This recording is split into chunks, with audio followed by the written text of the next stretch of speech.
Try to present in 18 minutes from now, although it took me about 40 years to get here, but anyway.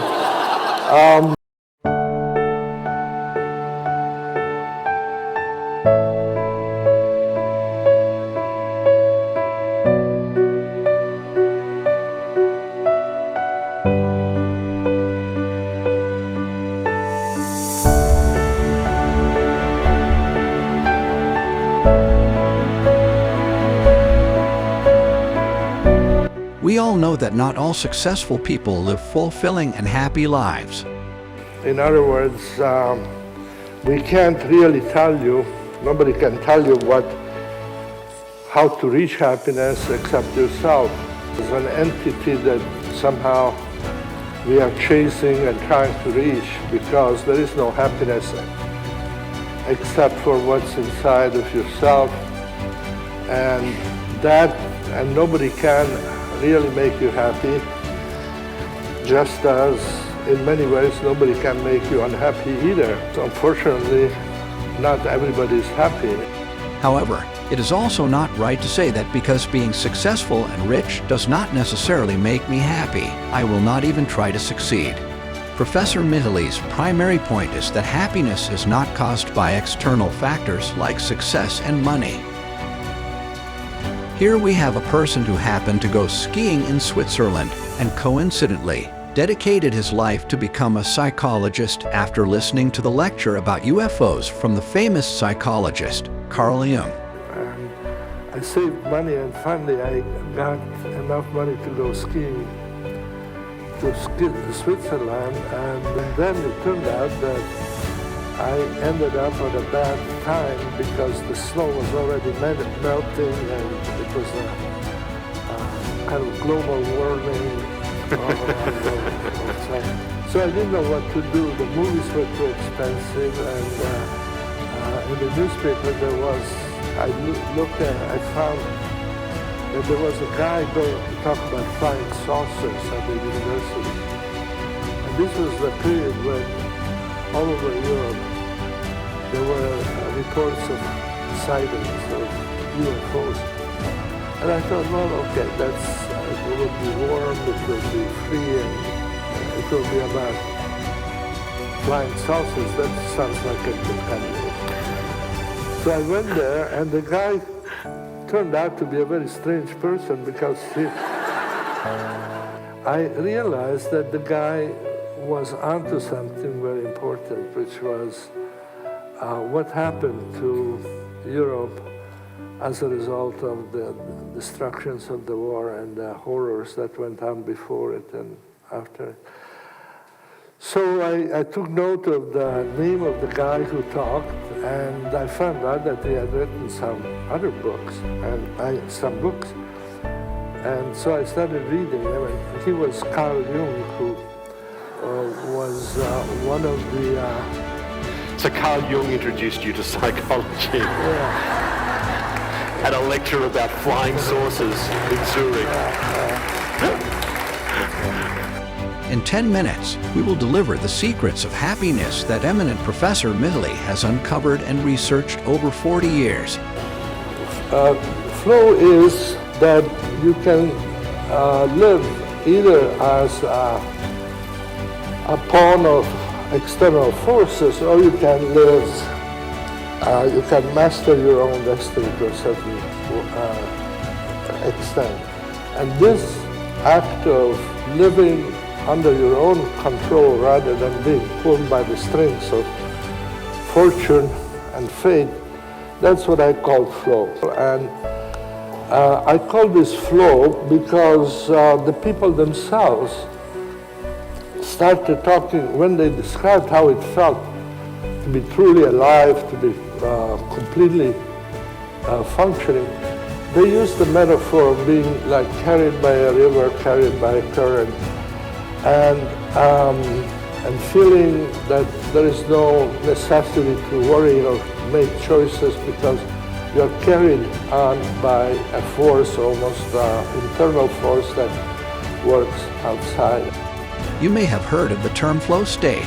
We probably know it as the tool we need to parse extremely difficult tasks which for ordinary people isn't capable of doing. However, the true meaning of flow state, as Mihaly mentions, is a decisive tool for setting and operating our destiny. And being in the flow state to decide my own destiny in order to be happy is the true identity of flow state. You can do flow when you're studying, when you're working, when you're at home and with the family. And that's really the best application of flow, is how you can use it in everyday life. Now, today, we can say that we are living in the best times to be alive. But as we all know, there are many people who are not happy. One of the fundamental reasons is probably because we can't decide our own life and move forward ourselves, and are often decided by others. So let's investigate how we can get into the flow state with examples of everyday life. one of the first professions we studied where flow seems to be very widespread is surgery. Surgeons usually, if you ask them how does it feel to do surgery, they will use, they find analogies from sport. They say, oh, it's like skiing a lot, or it's like sailing, or it's like whatever sport they know about, they use that analogy. But you're not aware of anything else. You're not aware of the problems you have as a citizen, as a father, as a mother, as a whatever you are in other roles in life. Now you are simply there purely as a surgeon who has a difficult task to accomplish. And the other thing is that you forget time. Here, by while you're doing it, you are not even aware of time at all. It's not an issue. You're just moving along with what's happening. And that's partly why we call this the flow experience. The activity becomes autotelic. And autotelic means that the big word, the two words, auto means self, and telos is goal. Autotelic, the goal is just to do the activity. You're not concerned about even succeeding or getting paid or any of those things. Don't expect a damn thing. Do it because you love it. And that is a definition of being autotelic. And the goal is just do it because you love it. Flow has many characteristics that are the opposite of anxiety. When you are so involved in these activities, you are not worried anymore about things that could go wrong because you are prepared for it. This kind of, the flow experience rarely happens by itself. Here I am in control. I have my life in my hands, so to speak. Here is the million-dollar question. How can we enter into the flow state? We can list 3 main steps. First, building up and visualizing a long-term goal is the first step. Secondly, there needs to be proper feedbacks upon the setting up the long-term goals. And then, after the goals is you get feedback to what you're doing. And last but not least, the balance. And then the final condition, which is very important, is the balance between what can be done and what you can do. Is what the challenge of the situation and your ability to meet up with it. Mihaly mentions that being in the flow is somewhere between anxiety and boredom. Going this horizontally and challenges vertically, and the flow occurs in the diagonal when the two are in balance.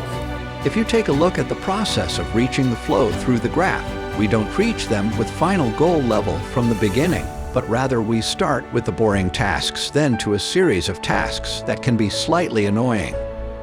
Then we enter into the first flow state corresponding to C in the graph. Only when you parse through the slightly difficult D section, overcoming difficulties and anxiety, we will eventually reach the final level of the flow state. In other words, you shouldn't expect yourself to do highest level tasks from the start. It has to be gradually achieved without being disappointed, and to reach the flow level, Now, let's substitute what kinds of factors consist the graph in order to reach the flow from the table. Feeling lonely, having to do mundane things, being stressed out at work, taking on new assignments, or learning new things are not insignificant or oppressive factors, but they are part of life that we all go through and frankly a very first step into going into the state of flow. Rather, as we do these things day by day, they are training and getting closer to the end goal of being in the state of flow and achieve our life's desire. We are enduring our boredom and anxiety to strive to the state of flow every day. Being in the flow will be the ultimate decisive tool to strive to our final goal, to love our lives, and to love the life itself.